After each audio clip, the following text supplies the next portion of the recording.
Donc, bonjour et bienvenue à tous dans ce nouveau webinaire. Aujourd'hui, on va parler évaluation de feedback par les pairs. Alors, pas que par les pairs, vous verrez, on a d'autres petits cas intéressants où c'est pas uniquement de l'évaluation de feedback par les pairs. Je vous présenterai tout ça tout à l'heure. Donc, on va commencer directement par vous présenter un petit peu la solution de Challenge Me. Ensuite, on va définir un petit peu les contours de pourquoi on souhaite évaluer les feedbacks, quels sont les problèmes, éventuellement les solutions que l'on propose. Je vais présenter également quelques cas d'usage en fait, voilà, que j'ai sélectionnés pour l'évaluation de feedback, quelques cas d'usage assez intéressants, quelques critères qu'on va pouvoir utiliser dans l'évaluation de feedback, comment on va pouvoir utiliser ces critères et comment on va pouvoir éventuellement pondérer les notes des étudiants, comment prendre en compte un petit peu les notes qui ont été données sur les feedbacks des étudiants. Et ensuite, on fera un petit tour sur la plateforme directement où je vous montrerai vraiment comment vous pouvez créer ce type d'évaluation. Est-ce que tout le monde voit bien mon écran? C'est vrai que je ne l'ai pas spécifié. Est-ce que c'est OK pour tout le monde? Ouais, super. Rapidement, pour parler un petit peu de la solution de Challenge Me, donc déjà je me présente, je m'appelle Florent, je suis coach à Challenge Me, je suis en charge d'accompagner les enseignants, mais aussi les étudiants sur la plateforme, donc dans l'utilisation de la plateforme. On est une solution française donc d'évaluation et de feedback. On est intégré directement à la plupart des outils des écoles via le protocole LTI, donc les outils type Moodle, Blackboard, Brightspace, ce qui permet une utilisation assez fluide et on ne va pas demander aux étudiants ou aux enseignants de créer un compte sur notre plateforme. C'est complètement intégré au cours et en fait, quand on ajoute une activité dans le cours, on a juste à cliquer sur l'activité et on est connecté directement.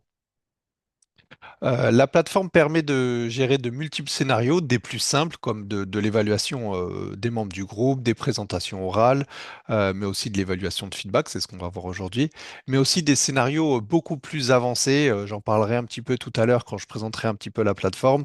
On fonctionne avec un système de phases qu'on va ajuster comme on le souhaite, ce qui permet de créer des scénarios vraiment plus avancés qui peuvent s'étendre sur plusieurs mois, etc. Donc il y a une grande flexibilité dans l'utilisation et dans les cas d'usage possibles avec la plateforme. On est utilisé par la plupart des écoles de commerce francophones et universités. Donc quand je dis francophone, donc ça va être en France, mais aussi en Belgique, en Suisse et un petit peu aussi au Canada. Donc, on va commencer directement avec les feedbacks. Donc, pourquoi évaluer des feedbacks? Donc, déjà, à quoi sert le feedback? Donc, aujourd'hui, le feedback, il est vraiment au cœur de l'évaluation par les pairs, hein. C'est ce qu'on demande aux étudiants de réaliser comme travail quand on fait de l'évaluation par les pairs. Ce qui est très important, c'est le feedback qu'ils vont donner. Et ben, on se rend compte que donner un bon feedback, c'est pas forcément quelque chose qui est simple, qui est intuitif pour tout le monde. Donc, c'est quelque chose qui s'apprend, qui se développe.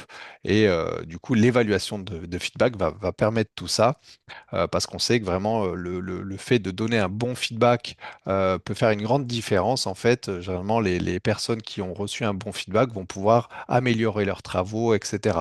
Donc, c'est assez important. Et du coup, bah, le problème, c'est ce que je disais, c'est que souvent la qualité des feedbacks entre étudiants est assez variable. Il y a des personnes qui sont à l'aise avec ça, d'autres beaucoup moins. Il y a aussi une question d'années. En fait, on sait que des premières années vont avoir plus de mal. Souvent, on nous dit, ah non, non, le feedback, on l'active pas encore sur des premières années, et ils sont pas assez matures, etc. On a peur un petit peu des choses qui vont être dites, etc. Donc, voilà, c'est quelque chose qui doit être bien maîtrisé. Et du coup, bah, ça, c'est la problématique, mais la solution, bah, c'est tout simplement d'introduire en fait une phase d'évaluation de ces feedbacks, comme j'ai mis un petit peu pour boucler la boucle et pour avoir un petit peu une analyse, pas seulement du travail qui a été fourni, mais aussi des feedbacks qui ont été donnés par les étudiants.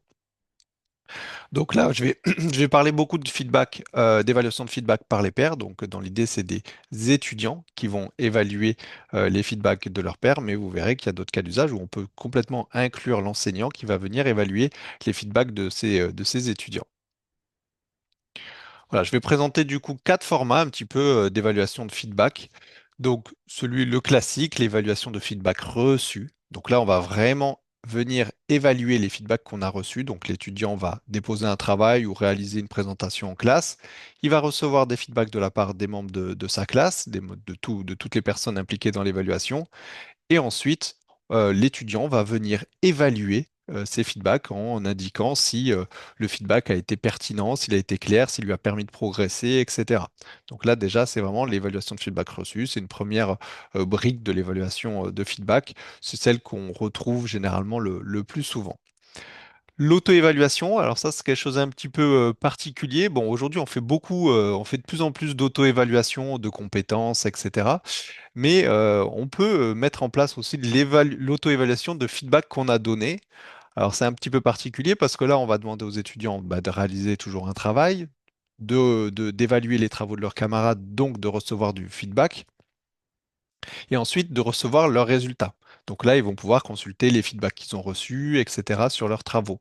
Et dans un dernier temps, on va lui dire, ben, maintenant que vous avez reçu vos feedbacks, vous allez pouvoir évaluer vos propres feedbacks. Comme ça, je peux comparer les feedbacks que j'ai donnés avec tous les feedbacks que j'ai reçus pour un petit peu dire effectivement, bah, je vois clairement que les feedbacks que j'ai reçus, ils sont beaucoup plus qualitatifs que les feedbacks que j'ai donnés. Et donc comme ça, on va un petit peu s'auto-évaluer sur les feedbacks et voir un petit peu où on en est dans la façon dont on donne des feedbacks, si on sait le faire ou pas. Donc c'est un petit peu particulier, mais ça peut être quelque chose d'intéressant à mettre en place. Le feedback de tiers, donc ben ça, on va venir toujours, c'est toujours de l'évaluation par les pairs, mais on va pas venir évaluer les feedbacks qu'on a reçus. On va venir évaluer des feedbacks qui ont été donnés par d'autres personnes de la classe de façon assez aléatoire. On va quand même pouvoir consulter le travail qui a été évalué pour avoir un contexte, mais on va surtout évaluer le feedback qui a été donné sur ce travail. Et là, voilà, on va vraiment travailler sur le feedback et on va pouvoir évaluer un petit peu comme ça tous les feedbacks qui ont été donnés dans la classe sans que ce soit personnel en fait. C'est vrai que dans l'évaluation du feedback reçu, il peut y avoir un biais personnel. On peut, par exemple, si un feedback il est un petit peu critique, on va peut-être mal le prendre, alors que là, quand on utilise du feedback tierce, en fait, on va évaluer des feedbacks qui ne nous sont pas spécifiquement donnés à nous, donc on aura peut-être plus de objectivité sur la façon dont on peut évaluer ces feedbacks. Et ensuite, on a bah, le classique, l'évaluation de feedback par l'enseignant. Et donc là, bah, c'est plutôt classique, c'est que les étudiants réalisent un travail, ils s'évaluent les uns les autres, et l'enseignant vient, pourquoi pas évaluer les travaux aussi, mais vient surtout évaluer les feedbacks qui ont été donnés par ces étudiants pour un petit peu voir ce qu'il en est. Je vais détailler un petit peu comment on construit ces formats-là, mais je l'ai fait en substance là en les expliquant, notamment sur l'évaluation des feedbacks reçus. Donc c'est quelque chose qui va se passer voilà, en quatre étapes. Donc comme je disais, des étudiants déposent un travail, que ce soit en groupe ou individuellement. Ensuite, individuellement, ils vont venir donner du feedback sur les travaux qui ont été déposés par les autres étudiants ou les autres groupes. Et ensuite, dans un troisième temps, je vais venir évaluer, enfin l'étudiant va venir évaluer le feedback qu'il a reçu de la part de ses camarades en expliquant un petit peu enfin, l'intérêt du feedback qu'il a reçu, est-ce qu'il est qualitatif ou non. Et ensuite, il y a une phase de résultat où tout le monde peut consulter un petit peu les notes qu'il a reçues sur son travail avec les différents feedbacks, mais aussi les notes qu'il a reçues sur ses feedbacks, sur ses évaluations, etc. C'est un petit peu le format classique et celui qu'on retrouve le plus sur la plateforme. On a des modèles vraiment spécifiques qui répondent à ce besoin-là. On a les trois autres, je les montre rapidement, c'est juste pour vous montrer les différentes étapes. Donc pour l'auto-évaluation, c'est ce que je disais, la phase de feedback vient se trouver complètement à la fin en fait, après avoir consulté les résultats, après avoir consulté les feedbacks qu'on a reçus, on vient s'auto-évaluer pour un petit peu se juger là-dessus.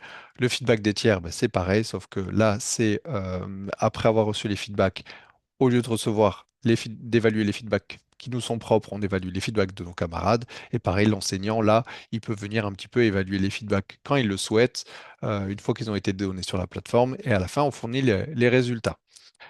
Si vous avez des questions quand je montrerai sur la plateforme sur ces cas d'usage, on pourra les mettre en place directement. Je vous montrerai comment ça se passe. Quelques exemples de critères d'évaluation, bah, j'en ai pris trois parce que voilà, il y en a beaucoup, mais il y en a trois. Il y en a un quatrième, j'aurais pu rajouter, j'y ai pensé après, je vais en parler. Donc voilà, l'idée c'est de créer des critères, mais surtout avec des éléments observables pour que ça soit simple à évaluer par les étudiants. Donc typiquement la clarté, voilà, le niveau 1, c'est insuffisant, le feedback est confus, mal formulé ou vague, etc. La constructivité, donc ça peut être un feedback voilà, qui a été uniquement critique, mais qui n'apporte pas de solution, en fait. Donc voilà, ça c'est un critère qui peut être intéressant. Et évidemment, toujours le ton, la bienveillance, comment on perçoit le feedback qui nous a été donné. Est-ce qu'il est jugé agressif ou pas? Est-ce qu'il est neutre ou est-ce qu'il est encourageant? Bon, on préfère toujours que ça soit encourageant, même si il est critique, on préfère que derrière, il soit encourageant. Et le quatrième que j'aime bien, en fait, c'est vrai que je ne l'ai pas noté là, c'est est-ce que le feedback est en rapport avec la note que j'ai reçue? Ça peut être très intéressant à mettre aussi. Parce que on peut avoir une note plutôt moyenne et une critique qui est plutôt super bonne. Et donc là, ben, en fait, il n'y aurait pas de corrélation entre la note que j'ai reçue et le feedback. Donc ça, c'est quelque chose qui peut être mis en place pour voir si les étudiants donnent bien des feedbacks qui sont en rapport avec la note donnée. Parce que c'est facile de mettre un 5 sur 10 à quelqu'un et de lui dire super travail. Bon, ben là, il n'y a aucune corrélation et en plus, le feedback, il n'est pas construit ni rien. Donc là, voilà, c'est un critère qui peut être mis en place aussi et je le recommande. Évidemment, il y a plein d'autres critères. On a plein de critères déjà prédéfinis sur la plateforme. Vous pouvez les utiliser tels quels, mais vous pouvez aussi tout à fait créer vos propres critères avec vos propres échelles de notation, etc. Une petite stratégie de notation suggérée, en fait, pour vraiment inclure la note du feedback, on peut tout à fait utiliser cette note de feedback pour donner une note finale du livrable. Donc j'ai réalisé un travail, j'ai fait un super bon travail, j'ai eu 18 sur 20 sur mon travail. Par contre, dans la partie évaluation de feedback, les feedbacks que j'ai donnés ont été jugés plutôt mauvais. Et par exemple, j'aurais reçu un 5 sur 20. Et on peut tout à fait se dire, bon, ben voilà, pour que les étudiants prennent conscience que c'est important de donner un bon feedback, etc., ben on va leur dire, ben, la note que vous avez reçue sur vos évaluations, sur vos feedbacks, va compter dans la note finale. Et on peut tout à fait inclure ça. Alors évidemment, on ne va pas faire du 50-50, hein. Voilà, on recommande peut-être du 80-20, du 90% du livrable, 10% pour la qualité des feedbacks donnés, etc. Ça peut être intéressant à mettre en place. Ça va surtout ben, motiver un petit peu les étudiants à donner du bon feedback. On peut utiliser la note donnée par les pairs, mais on peut tout simplement utiliser la note donnée par l'enseignant quand il évalue la qualité des feedbacks de ses étudiants.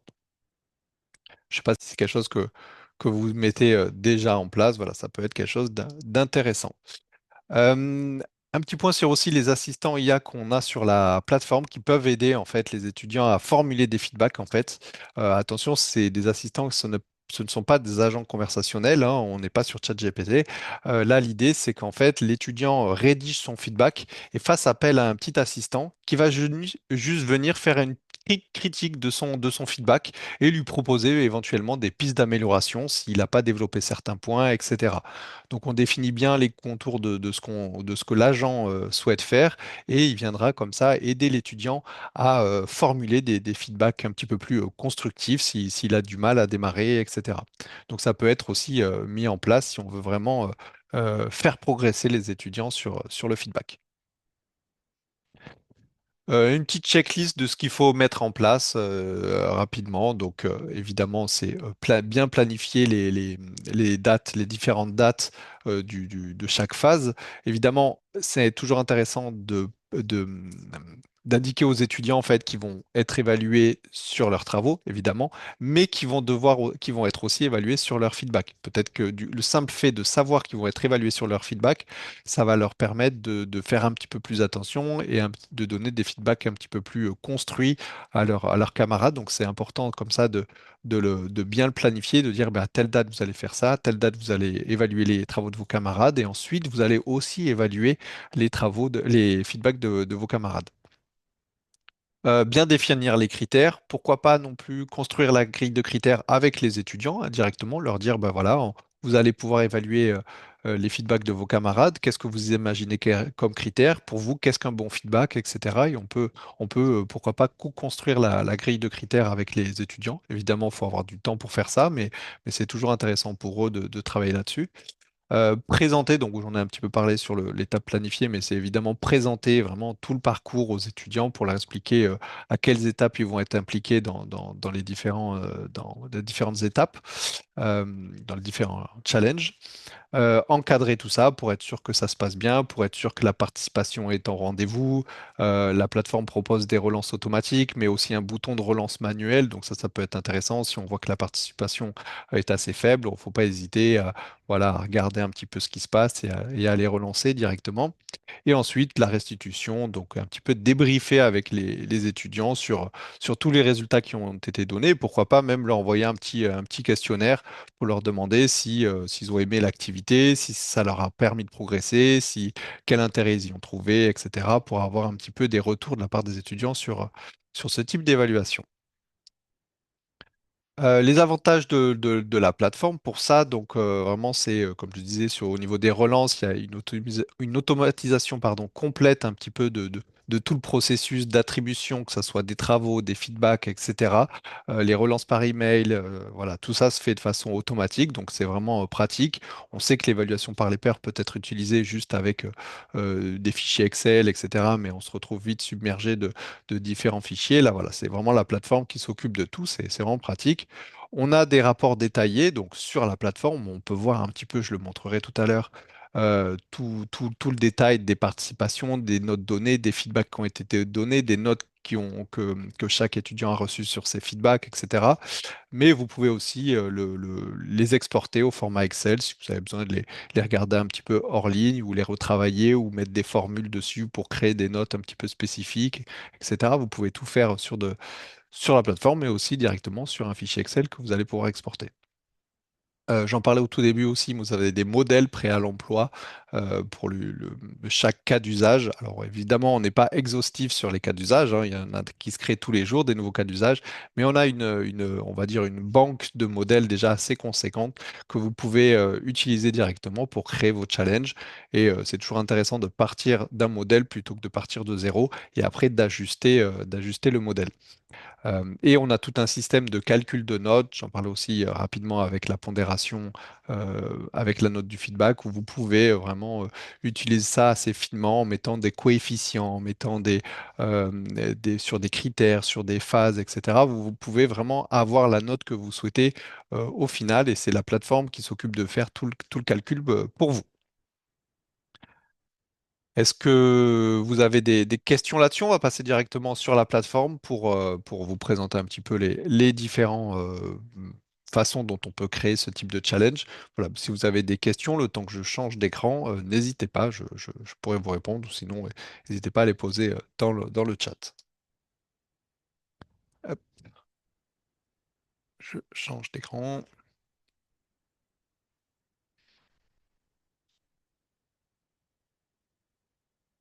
Alors, je vais me mettre dans Moodle. Je vais vous faire cette présentation directement, voilà, dans Moodle.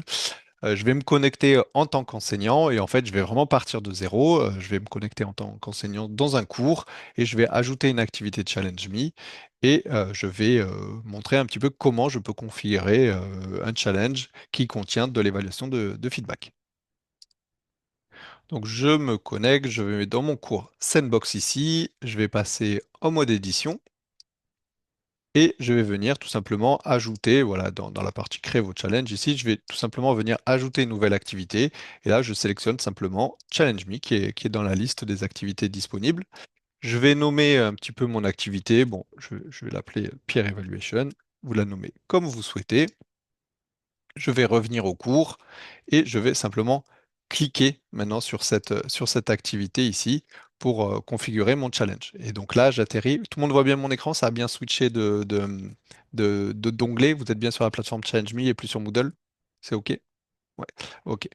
Donc là, je suis sur la page de création de challenge. Vous voyez, donc j'ai déjà des modèles populaires et certains modèles qui vont vraiment définir des cas d'usage spécifiques, mais je peux, si besoin, aussi partir de zéro et créer mon challenge à partir d'une feuille vide ou dupliquer un challenge existant, hein. Si j'ai déjà créé un challenge identique que je souhaite relancer, ben, je clique sur dupliquer un challenge existant, je choisis le challenge que je souhaite dans la liste et ça le duplique directement et j'ai plus qu'à renseigner ben, les nouvelles dates et les nouveaux participants pour lancer ce challenge.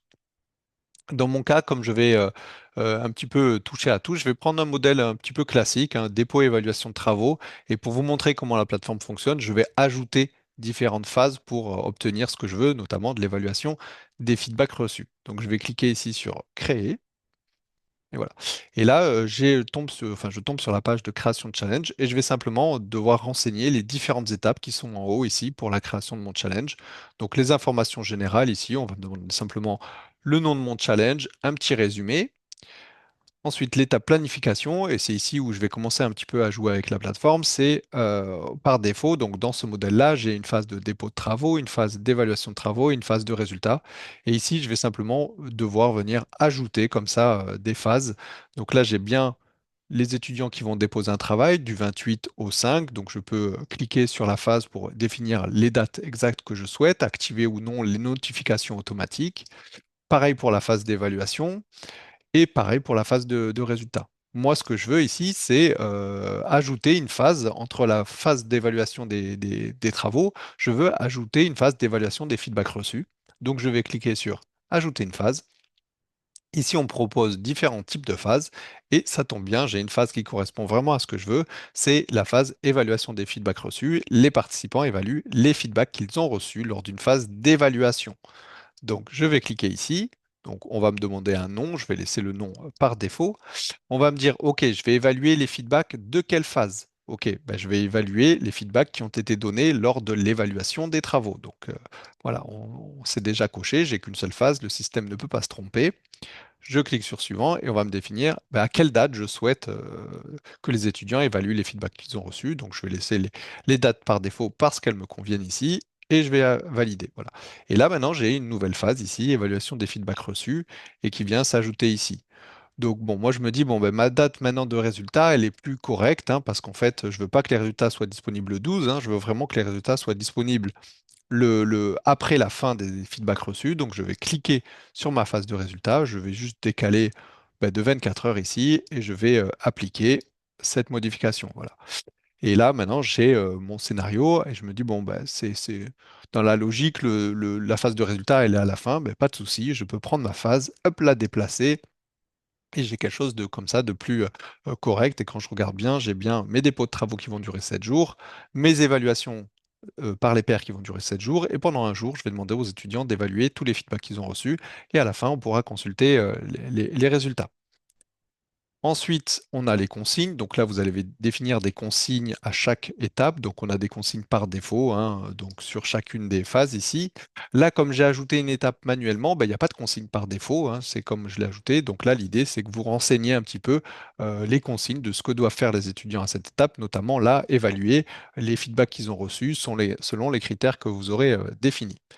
Ensuite, ici, on a l'étape de participants. Et donc là, tout simplement, je vais venir inscrire les participants que je souhaite à chaque étape. Donc, je peux les inscrire individuellement sur la phase de dépôt de travaux si les travaux doivent être déposés individuellement ou en groupe si les travaux doivent être réalisés en groupe. Je vais par exemple prendre le cas où je souhaite inscrire des groupes. Ici, voilà, je vais prendre quelques groupes de mon cours. Ici, je vais les inscrire. Donc là, voilà, j'ai mes étudiants. J'ai 11 étudiants qui ont été inscrits dans mes 4 groupes ici. Dans la phase d'évaluation de travaux, ben, je choisis qui doit participer. Donc là, comme c'est de l'évaluation par les pairs, donc c'est ceux qui ont déposé un travail qui vont aussi s'évaluer. Donc je vais dire réutiliser les mêmes participants, en fait. Donc souhaite réutiliser les participants de la phase de dépôt de travaux et je souhaite les inscrire individuellement, parce que je veux qu'ils évaluent individuellement et non en groupe. Ça m'a réinscrit mes 11 étudiants. Et idem ici, qui doit évaluer les feedbacks qu'ils ont reçus? Ben, c'est toujours ces mêmes étudiants.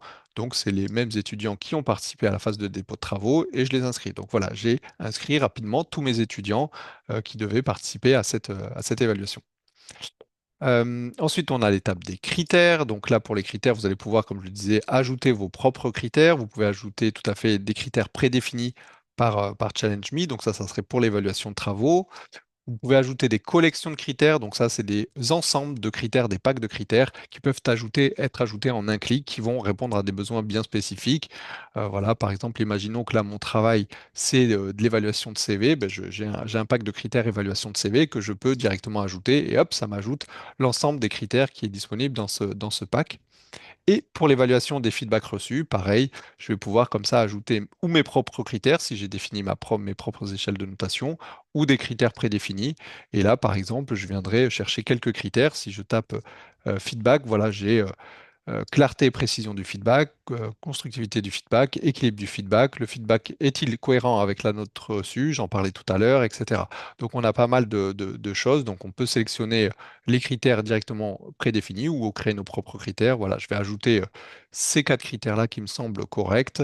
Et voilà, il y a déjà des éléments observables qui sont ajoutés et l'étudiant, comme ça, viendra évaluer chaque critère sur les feedbacks qu'il a reçus.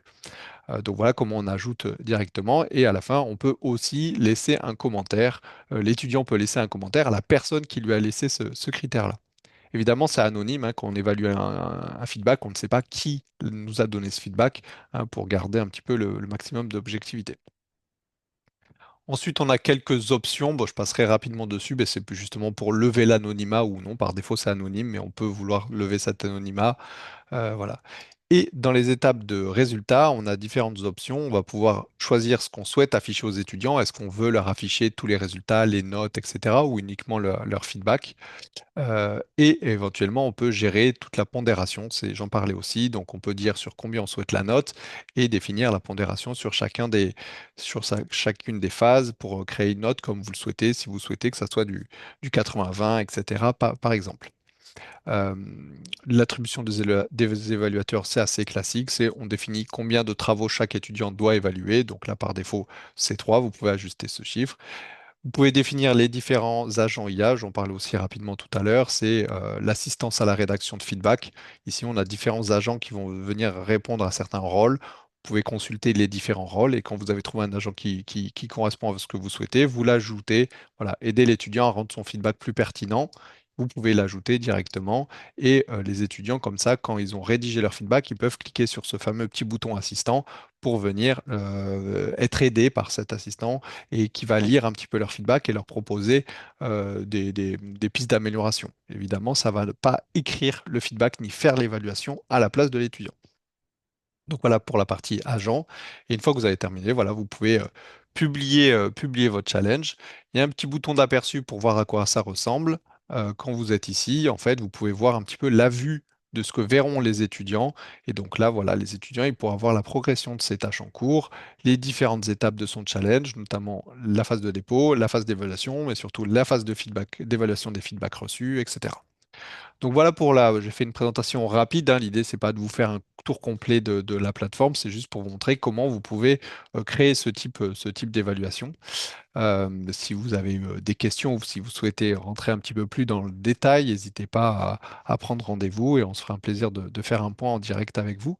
Est-ce qu'il y a des questions là-dessus ou est-ce que c'est bon pour vous? On arrive à midi, à la demi-heure là, donc je vais pas continuer plus. Voilà, si tout est OK pour vous, voilà, je vais vous laisser et vous libérer pour aller, pour aller manger. Voilà, n'hésitez pas si vous avez des questions. Je vous laisse voilà, encore 10 secondes s'il y a quoi que ce soit, si vous avez des choses à rajouter. Mais voilà, parfait. Mais sinon, voilà, je vous dis à très bientôt. N'hésitez pas à consulter nos différents calendriers de webinars, hein. Je pense que vous recevez différentes communications là-dessus, à vous inscrire sur les prochains webinars. Il y en a assez régulièrement. Il y a aussi des retours d'expérience d'enseignants. Ça peut être intéressant pour vous de participer à tout ça pour voir un petit peu ben, les différents cas d'usage, l'utilité qu'ont eu certains enseignants sur la plateforme. Voilà. Si c'est OK pour vous, ben, il ne me reste plus qu'à vous souhaiter, comme je disais, bon appétit, très bonne journée et n'hésitez pas à nous Merci. contacter si vous avez des Au questions. revoir. Merci. Bonne fin de journée, au revoir. Merci, au revoir.